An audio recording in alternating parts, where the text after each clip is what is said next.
기운이 약하다. 그러면은 얘를 만나면, 그러면 저 개수가 뭐 이제 비라고 했는데, 가을의 비예요. 가을의 비. 생명수 같은 거예요. 생명수. 봄에 비 내리고 나면은 초목들이 어때요? 무럭무럭 막 잘 크죠. 그러면 이게 만약에 봄이다. 그러면 이 사람은 측은지심이 있는 사람으로 봐도 됩니다. 나는 곡식을 잘 키워줘야지. 이렇게 도와줘야지. 이렇게. 근데 얘는 가을에 비니까 반대예요. 가을에 비 내리면 어때요? 낙엽이 싹 지죠. 죽여버려요. 그러니까 좋게 말하면 뭐 카리스마라고 볼 수도 있어요. 샤프하다, 뭐 냉철하다, 이렇게. 근데 나쁘게 얘기하면 좀 싸늘하고 좀 냉정하고 이제 그런 사람이죠. 그리고 얘가 유라고 하는 글자를 이렇게 깔고 있는데, 여기 배우자 궁에 이거는 목이에요. 이거는 금이고. 그러면은 얘가 여기서 의지하고 있는 게 이거 하나밖에 없거든요. 그죠? 목 생활을 받아야 되니까. 근데 도끼로 자꾸 나무를 쳐대. 그죠? 그래서 얘는 물이 막 불을 끌려고 하고 장작을 막 깨 부수려고 하는 애예요. 그럼 좀 어째 좀 별로 같죠? 근데 반면에 한번 얘를 한번 봐보세요. 임진. 임수는 뭐 강이라고도 보고 바다로도 보고 그래요. 근데 여기서는 얘가 그렇게 뭐 힘이 그렇게 센 건 아니니까 바다라고까지 보기에는 뭐하고 그냥 뭐 호수 내지는 뭐 강, 이렇게 비유를 할 수가 있어요. 자, 그러면 이거를 또 그림을 그려보는 거예요. 병화라는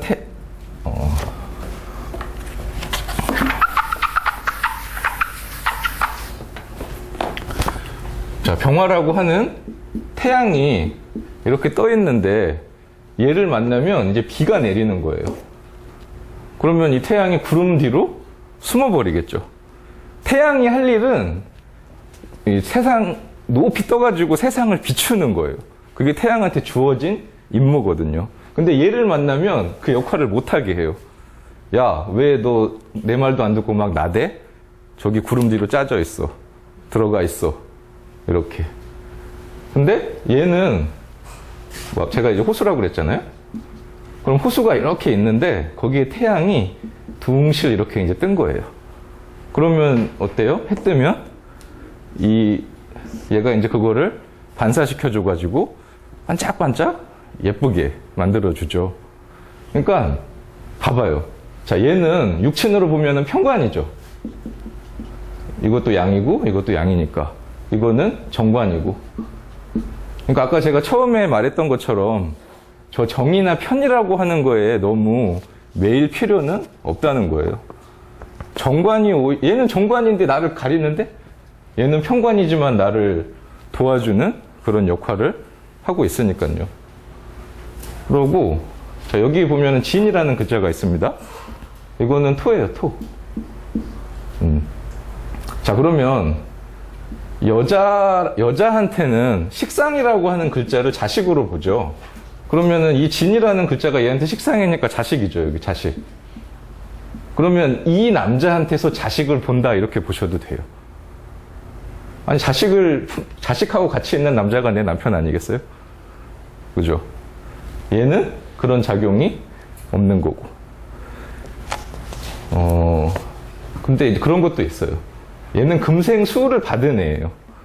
그러니까 금생수를 받았다는 거는 얘가 에너지가 힘이 조금 더 강하다는 거예요. 세다. 근데 얘는 금생수를 못 받았죠. 그러니까 이게 얘를 만나면 사회적으로는 얘가 더 능력이 있을 수 있는 거예요.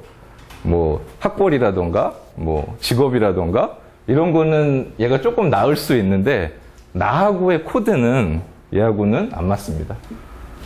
그럼 반대로 얘는 금생수를 못 받았죠. 그러면 얘는 조금 얘보다는 떨어질 수는 있어요. 사회적인 어떤 능력이나 이런 게.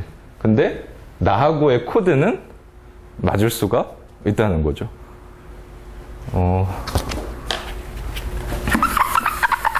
그리고 여기 이렇게 보면 이 묘라고 하는 글자도 이렇게 여기 끼어 있어요. 이거를 이제 뭐 공엽이라고 그러거든요. 인묘진인데 인하고 진이 있으면 그 사이에 이제 묘를 이렇게 끼우는 그런 거 이제 공엽이라고 하는데, 그러니까 얘는 인묘진 해가지고 목생화를 해주려고 하는 의지가 아주 강한 거예요. 이 임진은. 그리고 이 일지도 이렇게 서로 목을 만들려고 하니까 얘하고는 다르죠. 얘는 일지를 막 이렇게 공격하는 느낌이라면 얘는 아, 너 목이 필요하구나. 그럼 내가 수생목도 해주고 묘목도 만들어가지고 목생화 해줄게. 이렇게. 그래서 이 사람은 얘보다는 얘하고 인연을 맺었을 때 더 정신적으로 편안하고 잘 살 수 있는 거예요. 그리고 여기가 아까 이제 배우자 궁이라고 제가 말씀을 드렸잖아요. 근데 여기에는 목이라는 에너지가 들어가 있죠? 목. 그러면 목화, 토, 금, 수 그 오행 중에서 목을 봄으로 보거든요. 봄. 봄이 뭐 하는 때냐? 시작하는 거예요, 시작. 겨우내 땅속에 씨앗으로 있던 것들이 뿅 하고 이렇게 자라나는 거잖아요. 사람으로 치면 어린애입니다. 이제 막 자라기 시작하는 거니까. 그러면 배우자 궁에 이런 에너지가 있다는 건, 아, 이 사람이 연하를 맺을 수 있는 가능성도 있다. 만약에 연하가 아니면 사고방식이 젊은 애일 수도 있다. 이렇게 볼 수 있는 거죠. 그러니까 뭐 사주를 보는 방법은 많아요. 뭐 격의 논리도 있고, 뭐 억부의 논리도 있고, 뭐 신살도 있고, 뭐 울상도 있고, 뭐 여러 개 있을 텐데 꼭 어떤 하나만을 고집할 필요는 없어요. 옛날 사람들이 이렇게 만들어 놓은 여러 가지 이제 이론들을 가능하면 다 써요. 가능하면. 그러니까 나는 격국론자니까 나는 격국으로만 볼 거야. 나는 억부론자니까 억부로만 봐야지. 이렇게 물론 하실 수도 있는데 그거보다는 이런 것들을 전부 이렇게 뭉뚱그려서 하면 해석이 더 풍부할 수 있습니다. 우리가 요리할 때 그러면은 소금을 쓰겠죠. 근데 짠맛을 꼭 소금으로만 내야 되나요? 아니 뭐 여차하면 간장 쓰면 안 되나? 그죠? 그렇게. 그래서 중요한 거는 좀 넓은 관점에서 해석을 하는 게 더 좋다. 이렇게 생각을 해주시면 될 것 같아요.